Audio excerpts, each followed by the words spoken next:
realizadas por la Universidad Nacional de Rosario a través del Centro de Estudios Interdisciplinarios y la Fundación Italia de Rosario, tenemos hoy el honor de presentar al prestigioso filósofo de las ciencias, el doctor Mario Bunge, que en esta oportunidad abordará la temática 10 modelos del mundo. Mario Bunge, destacadísimo epistemólogo, es doctor en Ciencias Físico-Matemáticas, egresado de la Universidad Nacional de La Plata, doctor honoris causa de las Universidades Nacionales de Rosario y La Plata, la Universidad Federal de Santa Catarina y la Simon Fraser University, Premio Príncipe de Asturias en Comunicación y Humanidades 1982, catedrático de las Universidades de Buenos Aires, La Plata y actualmente profesor de Lógica y Metafísica de la McGill University de Canadá. Profesor investigador de la Universidad Nacional Autónoma de México, fundador de diversas instituciones y asociaciones de filosofía, entre otras la Society for Isaac Philosophy y la Asociación Mexicana de Filosofía, miembro de numerosas academias científicas internacionales, autor de más de 80 libros y publicaciones sobre física teórica, matemática aplicada, teoría de sistemas, sociología, epistemología, semántica, ontología, axiología, ética, política científica. Acompañan a nuestro invitado de honor el señor secretario general de la Universidad Nacional de Rosario, profesor Enrique Varés, el señor cónsul general de Italia en Rosario, doctor Enrico Mora, y el presidente de la Fundación Italia, señor Lido Ambrosi. Asisten también a esta conferencia autoridades universitarias, integrantes del Consejo de la Fundación Italia, representantes de entidades culturales e instituciones académicas, científicas y público en general. Deseo empezar por rendir homenaje a 5 grandes italianos que han enriquecido enormemente la cultura argentina y que me han distinguido en mayor o menor grado con su amistad. Empiezo por el doctor Rodolfo Mondolfo, eminente filósofo e historiador de la filosofía griega, desembarcado en 1938 y cuyas lecciones en italiano tuve la fortuna de escuchar en el Colegio Libre de Estudios Superiores de Buenos Aires. Mondolfo después colaboró en la revista Minerva, revista de filosofía que yo escribí, escribiendo 2 artículos, uno sobre Giordano Bruno y otro sobre Nietzsche. El segundo es Aldo Mieli, eminente historiador de la ciencia, secretario perpetuo, mientras vivía desde luego, de la Academia Internacional de Historia de las Ciencias, director, fundador de Archeion, órgano de esa academia, y fundador del Instituto de Historia de las Ciencias en la Universidad Litoral, en su sede de Santa Fe. Mieli, junto con Babín, me invitaron a ir muchas veces en los años 42 y 43, hasta que la dictadura militar clausuró el Instituto de Historia de las Ciencias. Beppo Levi, a quien se refirió el secretario de la universidad, también yo tuve el gran privilegio de conocerlo, de tratarlo y de recibir su ayuda. Le escribí muchas veces consultándole puntos de matemáticas y él, con su generosidad habitual, me respondió.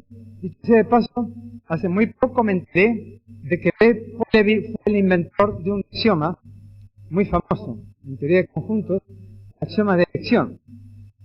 Y lo inventó en 1905, mientras estaba en Cagliari, donde comenzó su carrera universitaria. Él era un hombre muy modesto.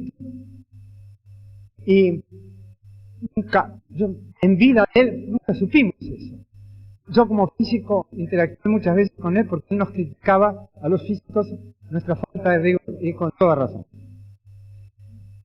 Después viene Andrea Levialdi, amigo muy cercano mío, muy querido, físico, formado en Italia, que después trabajó en Francia, especialista en la física de estado sólido. Finalmente, Gino Germani, con quien tuve muchas discusiones acaloradas, quien me enseñó mucho, con quien fundamos la agrupación Platense de Lógica y Filosofía Científica, pero mucho más importante que todo eso. Gino Germani, italiano, importado, artículo importado, es el fundador de la Escuela Argentina de Sociología. Antes de Germani, sociología no existía en forma orgánica, había algunos ensayos sociológicos, por ejemplo, de mi padre, que fue el primer, a pesar de ser médico, el primer sociólogo empírico. Pero trabajó solamente en un asunto.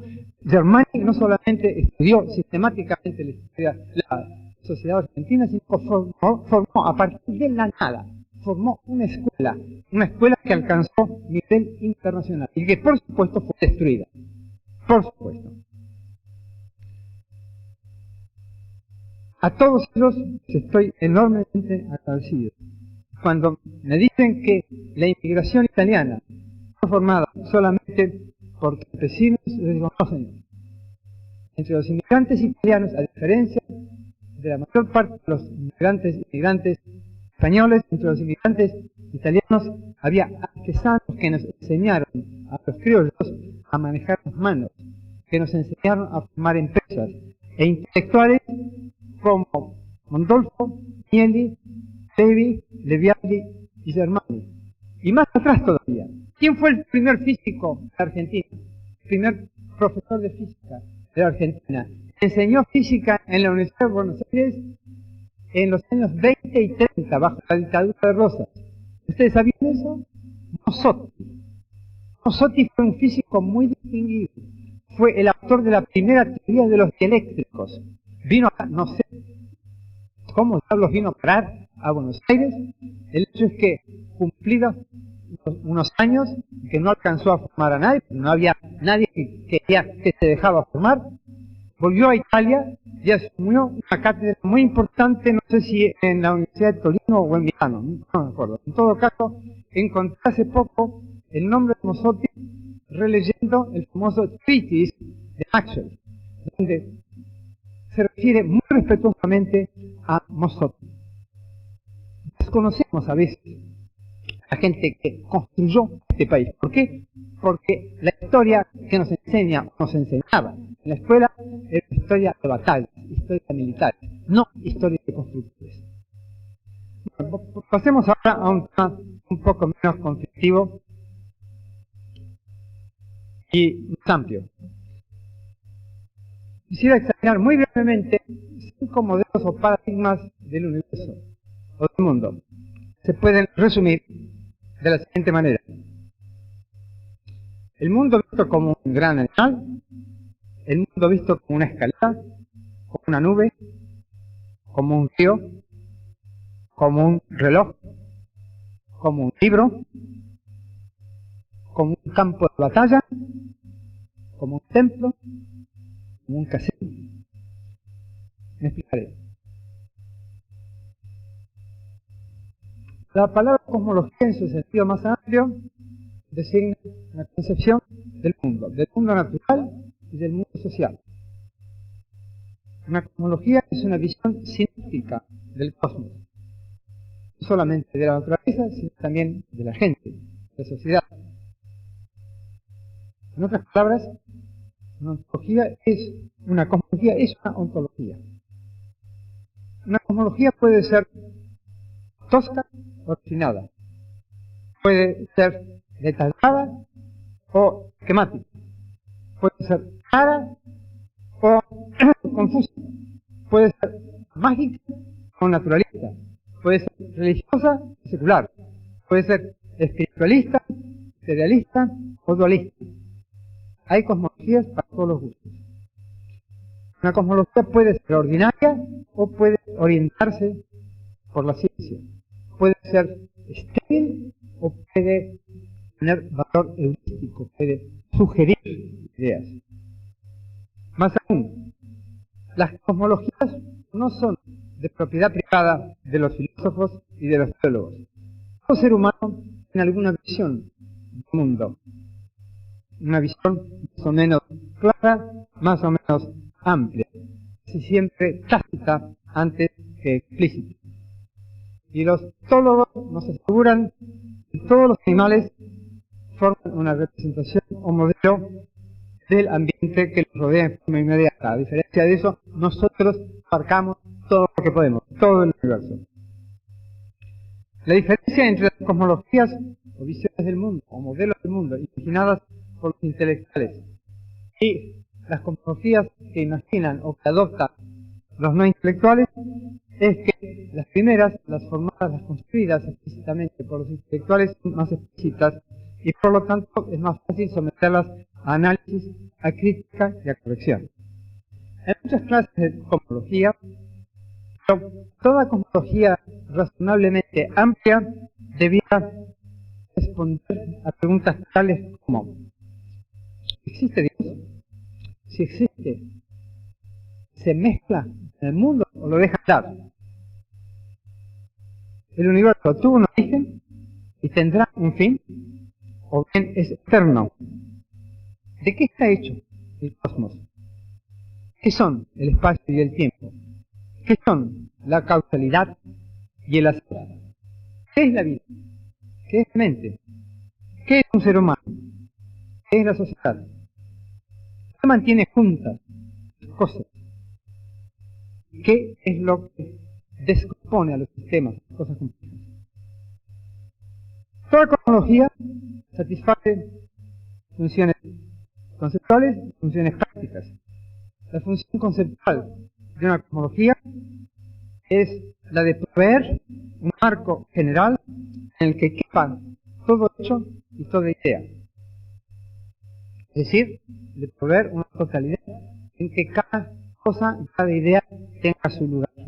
La función práctica de una cosmología es la de ser una guía para la vida. Ayudarnos a formular metas, a escoger medios, a diseñar planes y a evaluar todo lo evaluable. Voy a delinear muy brevemente 10 modelos del cosmos o paradigmas cosmológicos. Y voy a dedicarme con algún detalle solamente a algunos pocos porque no hay tiempo para todo. Estos 10, que ya enumeré al comienzo, no son las únicas cosmogonías o cosmologías posibles.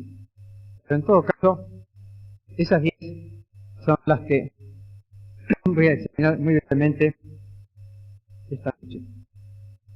Empiezo entonces por delinear muy esquemáticamente estas cosmologías. El holismo o globalismo o organicismo es la visión del mundo, la Weltanschauung, según la cual el cosmos es un animal o como un animal, un organismo, es una totalidad orgánica. Se dice, suele decirse, los organicistas o globalistas dicen que el todo es más que la suma de sus partes. Más aún, los organicistas en las totalidades no pueden conocerse mediante análisis. Luego viene el modelo de escalera, el modelo jerárquico. Más bien, el modelo que concibe al mundo como una pirámide por analogía con una sociedad estratificada. Los seres superiores están por supuesto en punta y los inferiores están más abajo, los de arriba mandan a los de abajo, etcétera, etcétera. No hay movilidad cósmica. La pirámide, se supone que la pirámide no cambia. Puede tal vez cambiar la posición de un miembro, de un elemento de cada escalón de la pirámide, pero la pirámide nunca cambia. La cosmología atomista ve al mundo como una enorme una nube compuesta por moléculas, y lo único que hay en el mundo, según esta visión atomista, son átomos o moléculas que se mueven en el vacío. Hay átomos de distintas clases que se combinan para producir cosas complejas, tales como gente, serían átomos sociales. A su vez, cosas complejas constituirían agregados. La diferencia del jerarquismo, el atomismo, es una suerte de cosmología democrática. Las cosas, según el atomismo, no difieren por su rango o valor, sino solamente por su complejidad. Por ejemplo, según esta visión, los organismos son simplemente sistemas físicos muy complicados. El dinamicismo, cuyo modelo es el río, Heráclito, tiene que todo está en un estado de flujo. Pero no nos dice qué es lo que cambia. Más aún, el dinamicismo extremo, por ejemplo el de Whitehead, sostiene que no hay sustancias, que las cosas concretas son haces, son colecciones de procesos. Luego viene el mecanicismo, según el cual toda cosa concreta, incluso el mundo como un todo, es una máquina. El concomitante gnoseológico o epistemológico de esta visión es naturalmente la tesis de que la mecánica es necesaria y suficiente para comprenderlo todo. Luego viene la metáfora del libro, o el textualismo, que sostiene que todo lo que existe es un texto, o un discurso, por lo cual la semiótica es la llave del cosmos, la llave del mundo, la semiótica o la hermenéutica, puesto que hay que interpretar, hay que leer ese libro o ese texto. Hay una cosmología que no he mencionado todavía, es el sistemismo, que es la que yo propongo, ¿no? Y es la que sostiene que el cosmos es un supersistema compuesto por sistemas analizables en términos de otros sistemas, o sea que finalmente se llega a cosas simples como electrones y fotones que no son asimilables, son analizables, descomponibles. Echemos un vistazo un poco más en detalle a algunas de estas cosmologías. El holismo o globalismo es una de las cosmologías primeras en la historia. Se reduce a las ideas de que el mundo es un pleno, no es un lleno, que todas las partes de este pleno se están conectadas íntimamente entre sí y que la parte está subordinada al todo. Hay dos versiones del globalismo, la versión estática y la dinámica. El universo imaginado por Parménides, en la que nada pasa, nada ocurre, en la que el movimiento, el cambio aparentes, es la versión estática. En cambio, el holismo dinamicista es atomista. Dice que todas las cosas están vivas, están animadas en algún grado, y que el cosmos mismo es un animal. Platón atribuyó esta idea a Timeo, en su famoso diálogo que, dicho sea de paso, el doctor Beppe Levi analizó con mucho ingenio. Platón le hizo decir a Timeo que el mundo, cito, es una criatura viviente dotada de alma y de inteligencia por la providencia divina.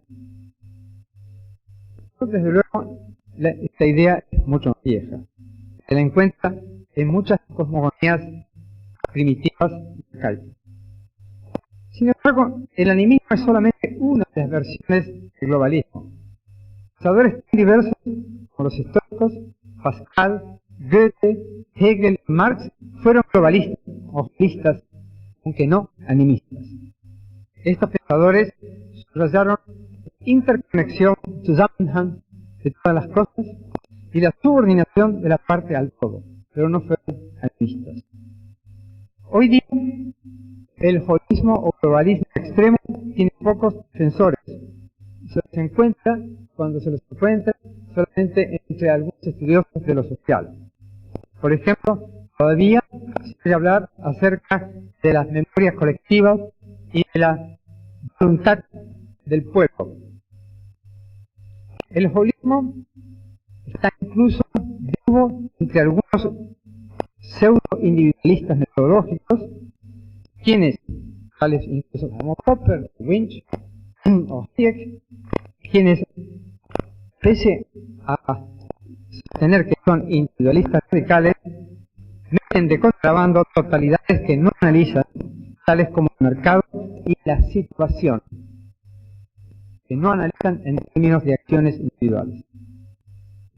La contaminación holista o globalista es obvia en las suposiciones, las hipótesis muy corrientes de que todo agente económico o político, actúa según la situación en que se encuentra.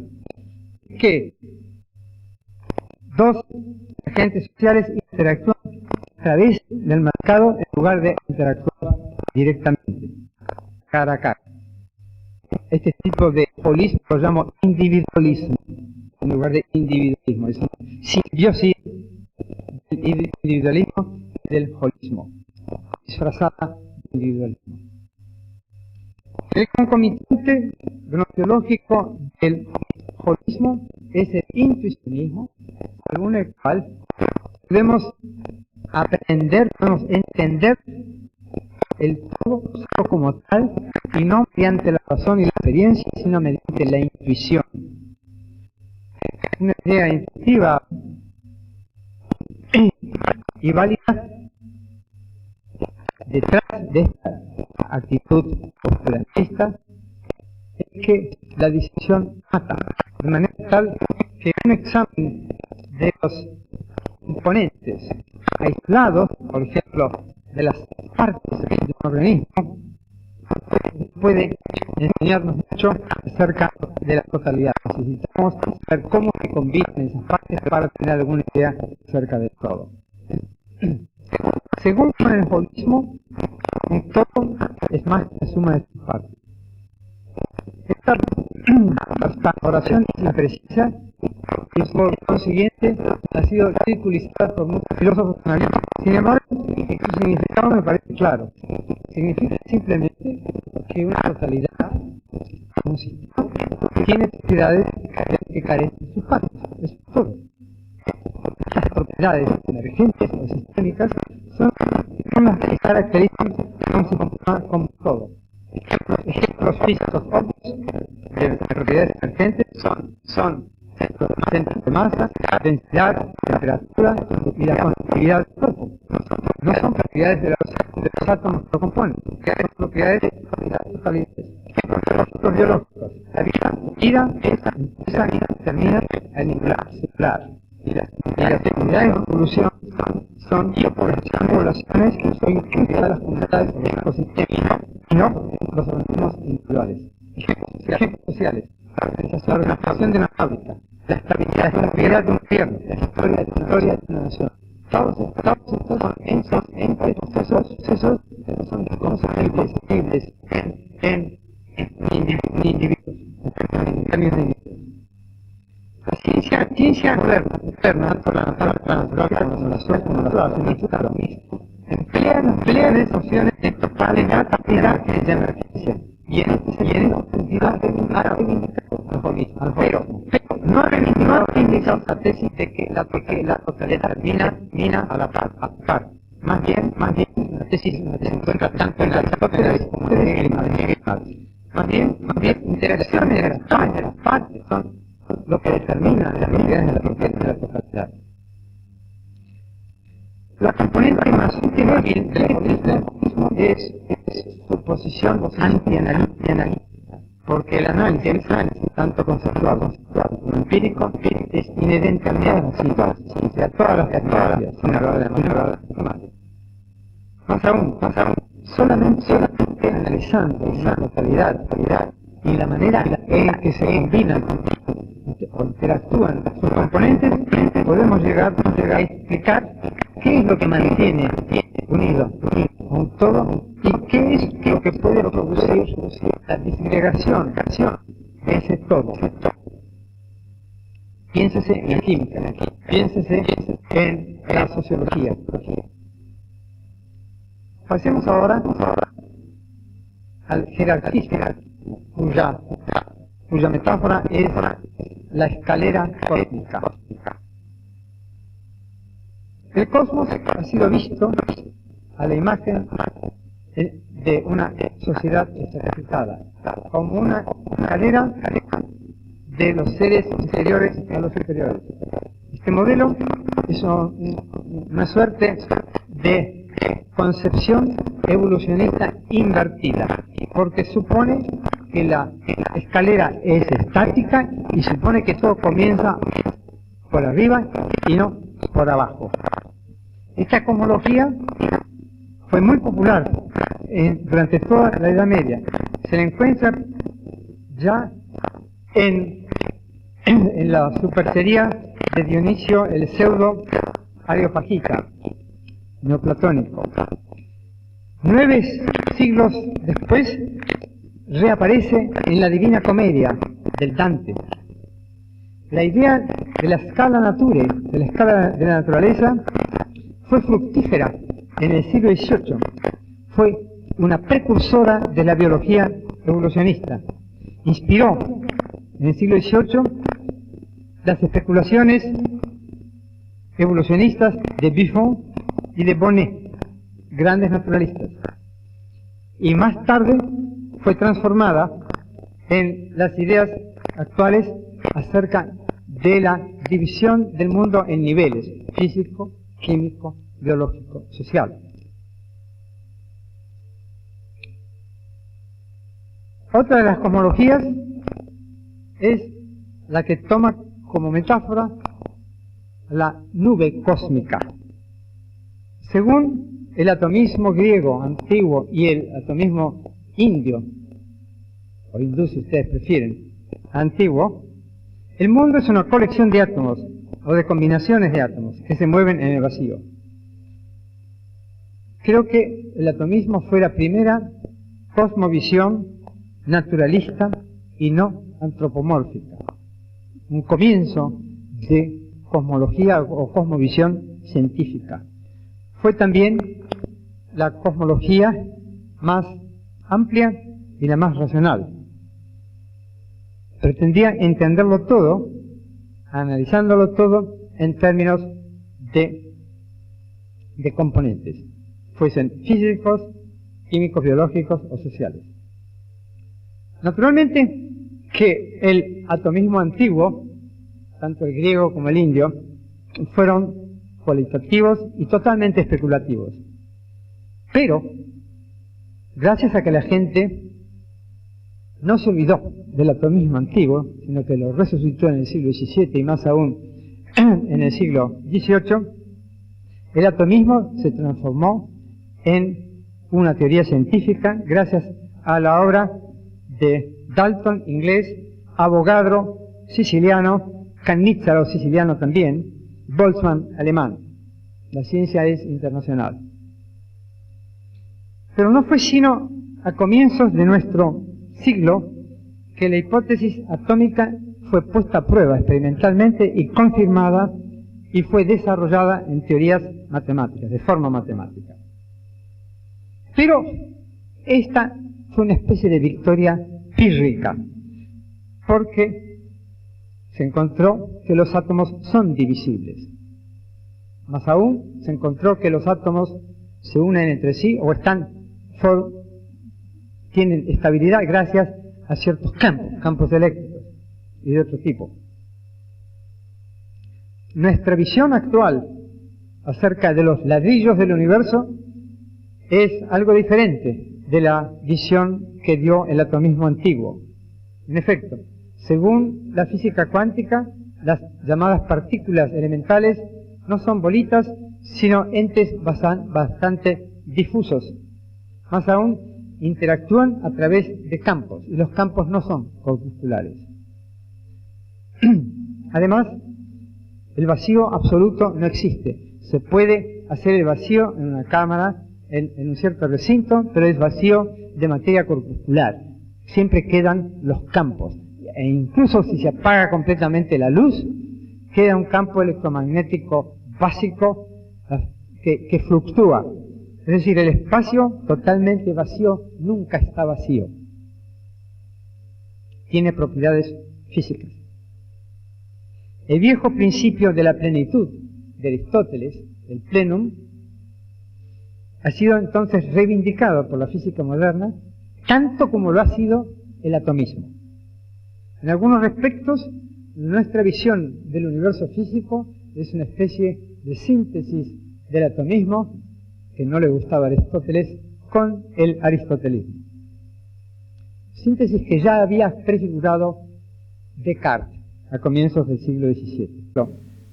La psicología asociacionista, desde Berkeley hasta Wundt, era atomista, porque según ella, todos los procesos mentales son combinaciones de sensaciones simples o de ideas simples. También se habló incluso de química mental, pero todo eso fue hablado. Nunca se puso de manifiesto la existencia de átomos, excepto recientemente, hace unos 10 o 15 años, cuando se aprendió que nosotros memorizamos las cosas en chunks, en cachos, como diríamos. Por eso es tan conveniente, por ejemplo, anotar los números de teléfono, una cosa así como se hace, 41 punto o guión 1347, una cosa así. Agrupar los números, de lo contrario uno no se acuerda. La memoria viene entonces en cachos, de esos serían los átomos. El atomismo ha tenido un poco más de éxito en las ciencias sociales. Por ejemplo, Adam Smith modeló la economía como un agregado de productores y consumidores que actúan independientemente los unos de los otros. Pero, para poder dar cuenta del equilibrio del mercado, tuvo que inventar un ente sobrenatural, la mano invisible. Todas las teorías contemporáneas de la elección racional son atomistas. En efecto, dicen explicar todos los hechos sociales de abajo para arriba, es decir, a partir de decisiones tomadas por individuos, decisiones y evaluaciones tomadas por individuos, y de actos, de acciones ejecutadas en un vacío social. Finalmente, el atomismo es fuerte, sigue siendo fuerte en la filosofía moral o ética. Por ejemplo, el kantianismo, el contractualismo, el libertarianismo, no sé cómo se traduce al castellano, y el egoísmo. Todas estas filosofías morales parten de la ficción del individuo libre, totalmente libre y totalmente aislado, que no pertenece a ninguna red social. Todos sabemos que el atomismo tiene un importante, digamos, grano de verdad. En efecto, hay átomos físicos, pero también hay campos. Y sin los campos no existirían los átomos ni se combinarían entre sí. También hay átomos biológicos, o sea, las células, y hay átomos sociales, o sea, las personas. Pero ninguno de estos átomos está aislado. Todo ente, excepto el universo, en su conjunto, es un componente de algún sistema. El electrón libre, el fotón libre, la célula aislada, la persona aislada, son idealizaciones, son ficciones. Sin embargo, las conexiones entre las cosas nunca son tan fuertes como lo imaginó el holismo o globalismo. En otras palabras, se puede analizar, se pueden separar los componentes de casi todas las cosas complejas, a veces destruyéndolas. Si esos vínculos que mantienen unidos a los componentes de los sistemas no pudieran romperse, entonces el cosmos sería inanalizable y la ciencia sería imposible, porque tendríamos que conocer el todo antes de poder conocer una parte cualquiera. Esta es una paradoja que ya se le apareció a Pascal, en el siglo XVII. Aunque poderoso, el atomismo es entonces limitado. Pasemos ahora al río, la metáfora del dinamicismo. Panta rei, Heráclito, todo fluye, todo está en estado de cambio. La realidad es un río, o si no se habla también más abstractamente de la llamada flecha del tiempo, que es una metáfora equivocada, porque el tiempo no es una cosa, el tiempo es el transcurrir, como ya lo decía Aristóteles. El dinamicismo viene en dos clases, hay dos clases, el radical y el moderado. Según el dinamicismo radical, por ejemplo, el de Hegel o de Whitehead, las cosas concretas no son sino haces de procesos. Este es el núcleo de la metafísica procesual. Es insostenible. ¿Por qué? Porque la noción de proceso presupone la de cosa. Son las cosas las que sufren o gozan, según la lengua. Procesos. En las cosas ocurren los acontecimientos. Son las cosas las que cambian. Por otra parte, también es cierto que no hay cambio sin cosas, como lo decía el viejo maestro Aristóteles.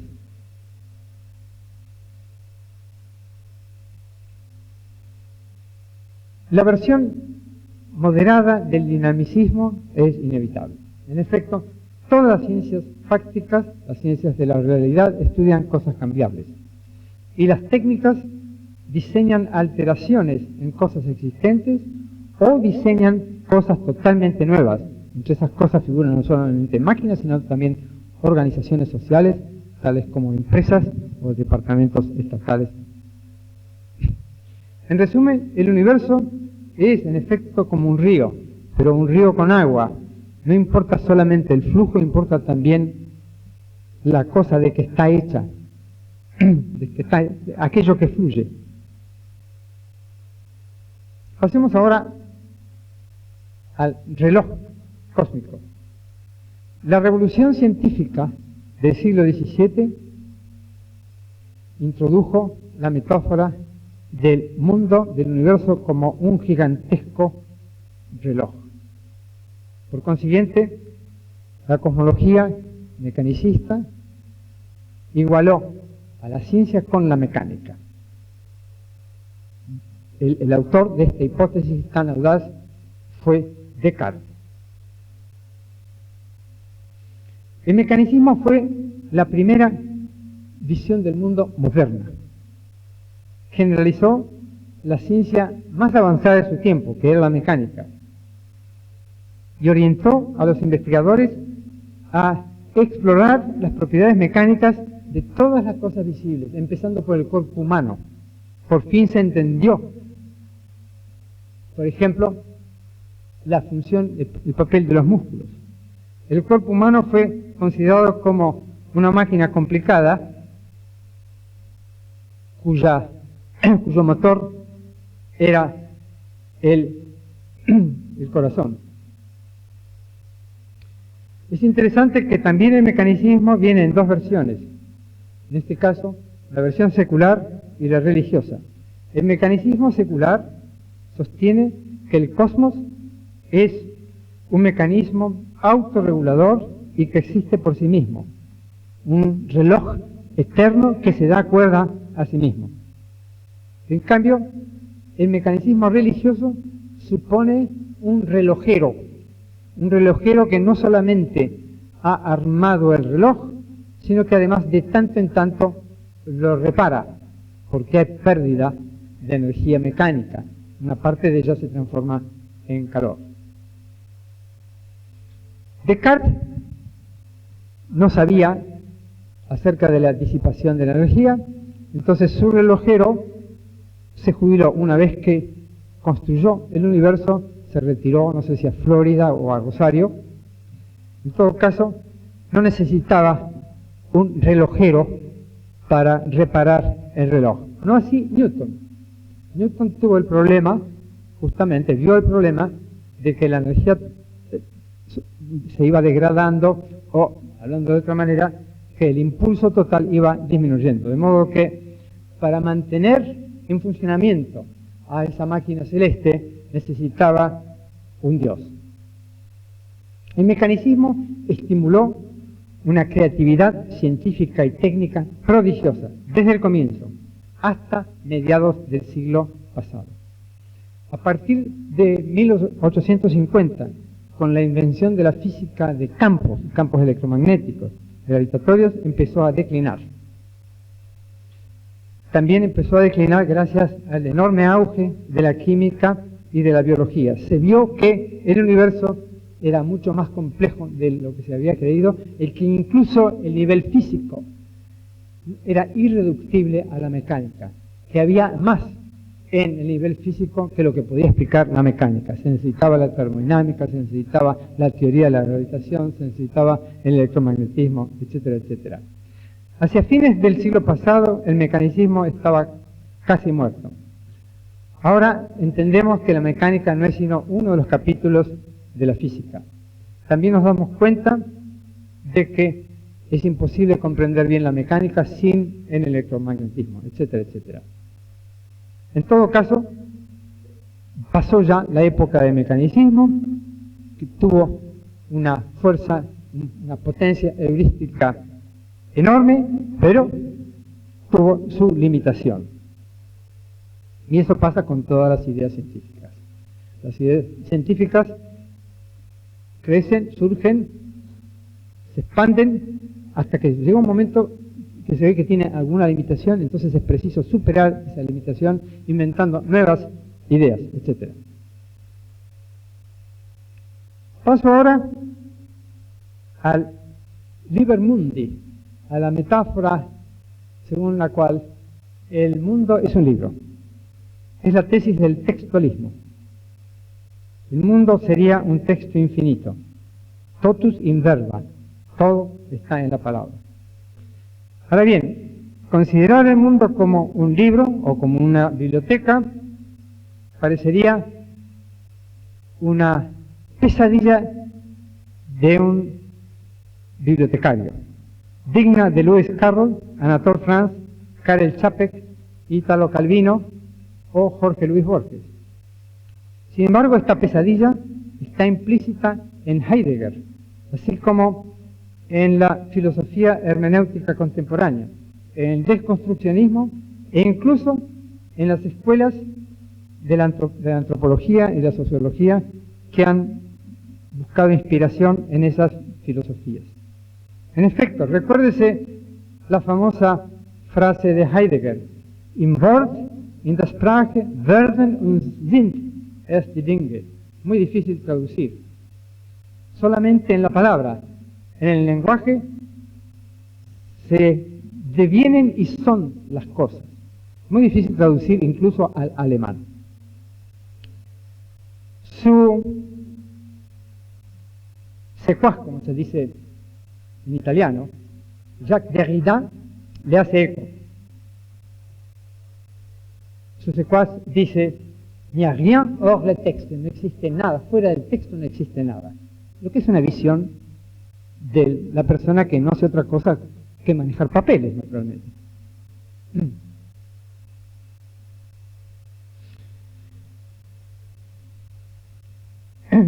El Liber Mundi, según estos autores, no es una metáfora como lo había sido para los teólogos medievales que decían que Dios había escrito el mundo con sus propias manos, o cuando Galileo dijo que el libro de la naturaleza fue escrito con símbolos matemáticos, justamente para decirles a los escolásticos: señores, aprendan matemática, necesitamos la matemática para poder describir la realidad.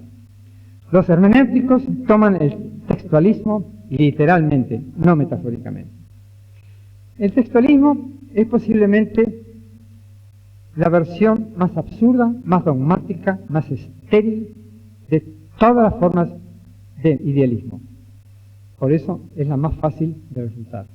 Basta recordar que la gente normal, la que no está encerrada en hospicios, distingue entre las cosas y aquello que las cosas nombran.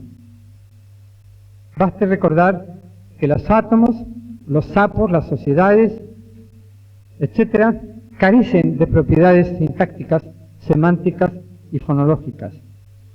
No podemos interpretar un átomo o un sapo o una empresa industrial. No son textos, no podemos leerlos. Por eso es que estudiamos las cosas concretas, sean átomos, sean empresas industriales, los estudiamos empíricamente y armamos modelos matemáticos, sin esperar que los hermenéuticos o los semióticos nos digan lo que son.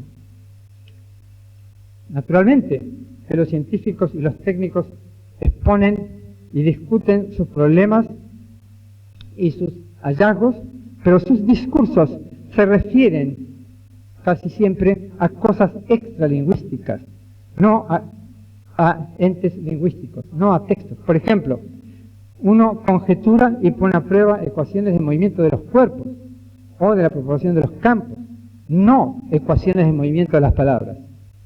En cuanto a la llamada interpretación de las acciones humanas, la interpretación del comportamiento humano, no es tal, no es una interpretación, es simplemente la formación de hipótesis. Cuando yo interpreto, digo que interpreto tal sonrisa o tal mueca como un gesto amistoso o un gesto hostil, simplemente estoy haciendo la hipótesis de que esa traduce, de que ese gesto, esa sonrisa o esa mueca expresa, traduce de alguna manera una intención amistosa o una intención hostil. Es una hipótesis que hay que poner a prueba. ¿Cómo? Conversando con la persona, interactuando con ella.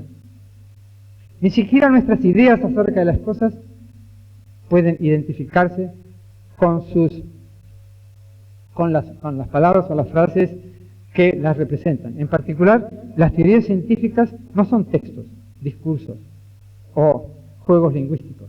Las teorías tienen propiedades lógicas, matemáticas y semánticas. No tienen propiedades literarias ni lingüísticas. Por esto es que las teorías científicas son estudiadas por científicos, por lógicos y filósofos, no por hermeneutas o por semióticos generales, y menos aún por críticos literarios. Podemos aprender algo de cada una de algunas de estas cosmologías. Debo dejar de lado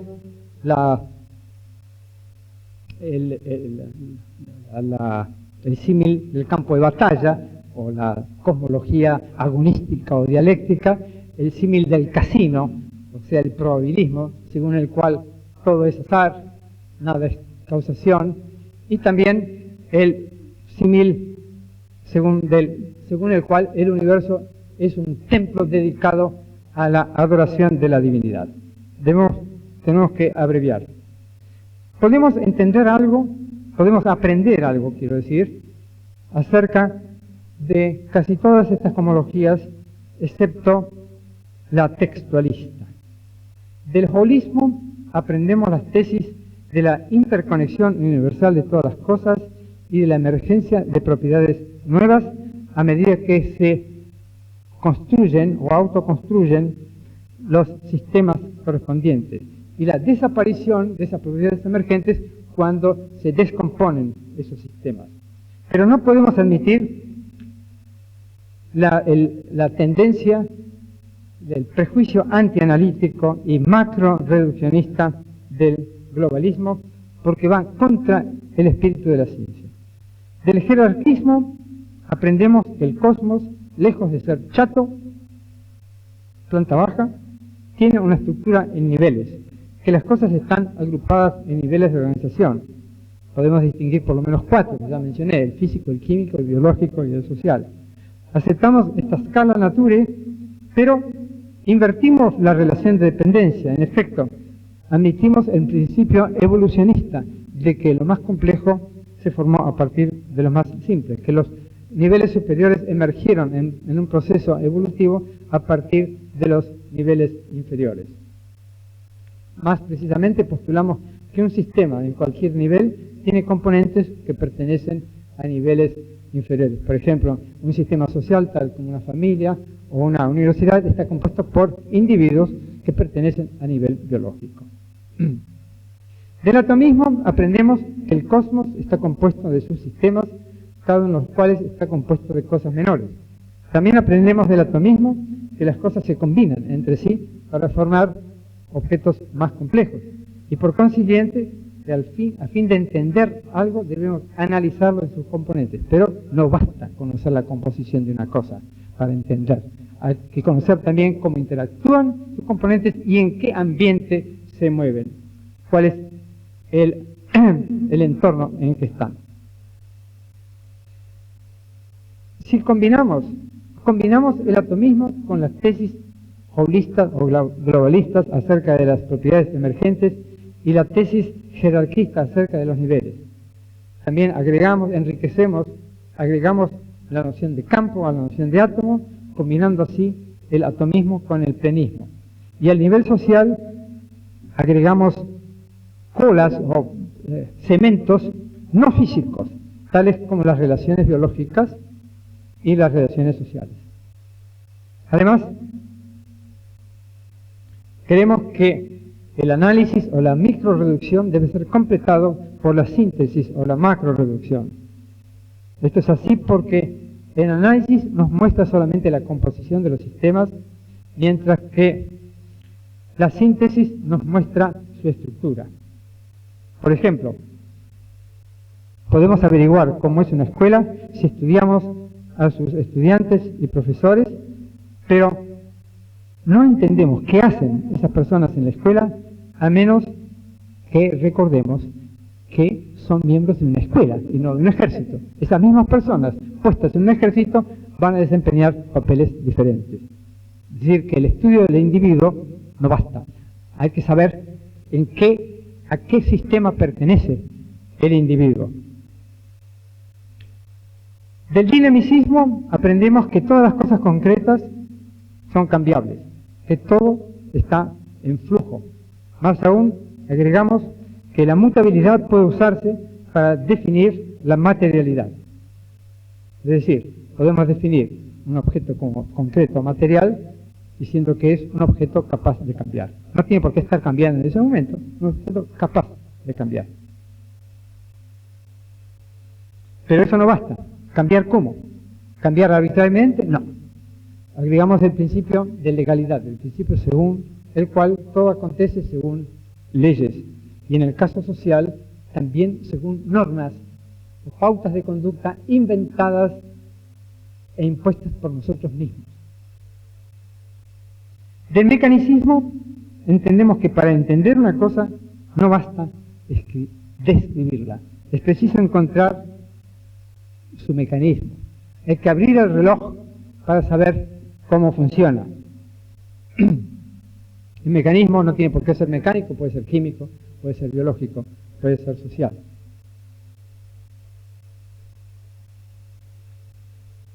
Cada una de esas cosmologías entonces encierra una intuición importante, una verdad importante. En cambio, el textualismo no nos enseña nada. La tesis de que todo es un texto o un discurso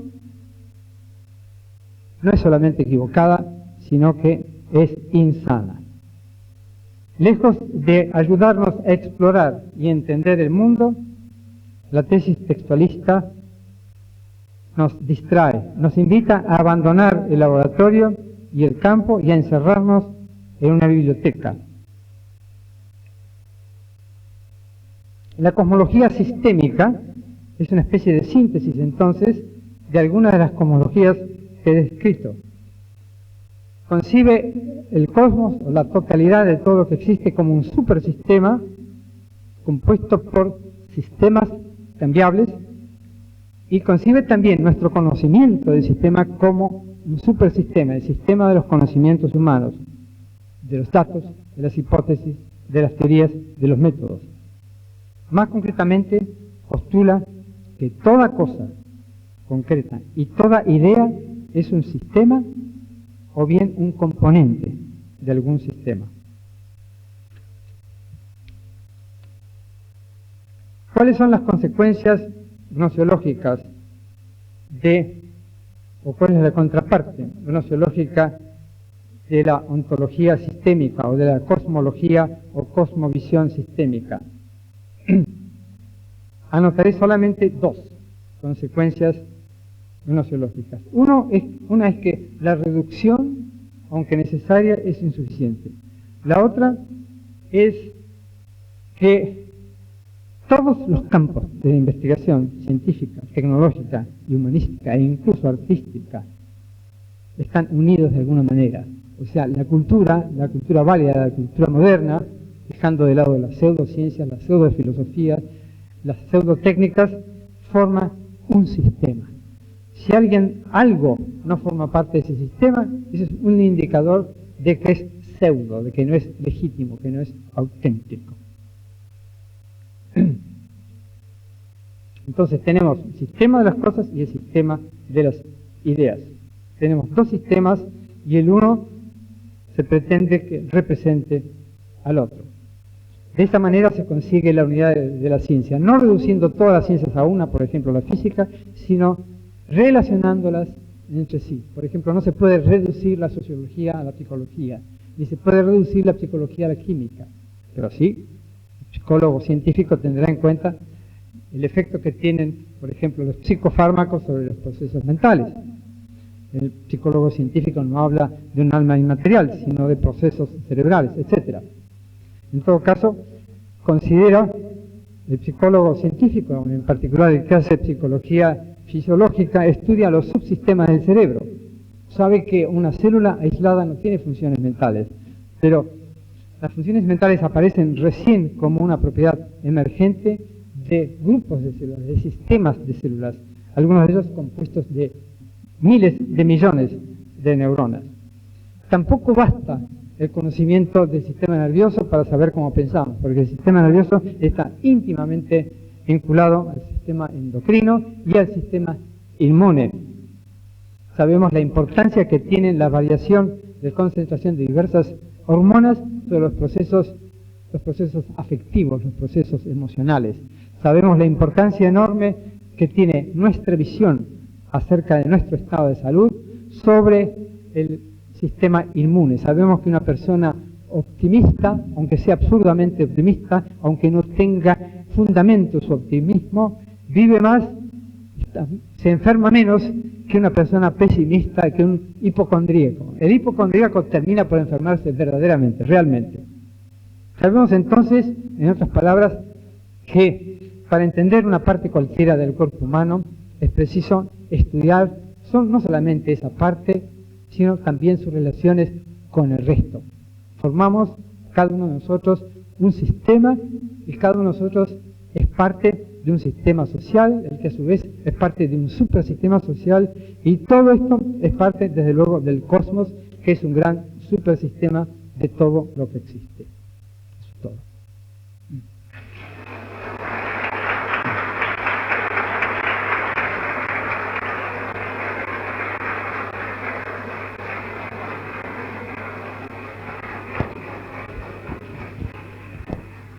¿Pregunta? El doctor Mario Bunge responderá las preguntas que el público quiera efectuarle. La coordinación estará a cargo del director del Centro de Estudios Interdisciplinarios, doctor Hugo Quiroga. Buenas noches. A fin de tratar de ordenar el debate, yo le pediría por favor que las preguntas que se le efectúan al doctor Bunge sea lo más breve y lo más precisas posible, a fin de dar la posibilidad de que pregunten la mayor cantidad de gente posible.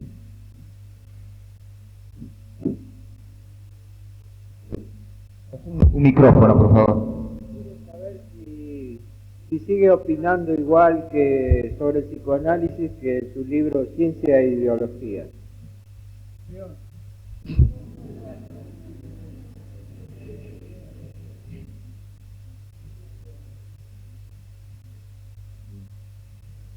Doctor, una pregunta. Usted mencionó que el fenómeno de la flecha del tiempo no existe. El fenómeno de la Sepárese un poco más del micrófono. El fenómeno de la flecha del tiempo era una ilusión. ¿Puede aclarar ese concepto, por favor? La idea es que el tiempo fluye, el tiempo corre en un cierto sentido, pero el tiempo no corre, quienes corremos somos nosotros, y corremos en un cierto sentido, pero es el sentido del proceso. El tiempo mismo no tiene flecha. Cuando usted escribe en cuestiones de movimiento, o de propagación de campos, etcétera, no le asigna una flecha a la variable tiempo. La variable tiempo es un escalar, no es un vector.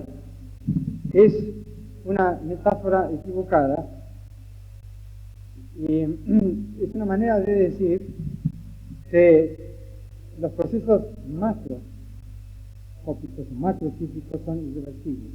Eso es todo. Que no se puede volver a vivir la vida. Hay que aprovechar la que nos queda. Que los procesos macroscópicos, tales como el proceso de evaporación, no son reversibles a menos que se agregue una enorme cantidad de energía, desde luego.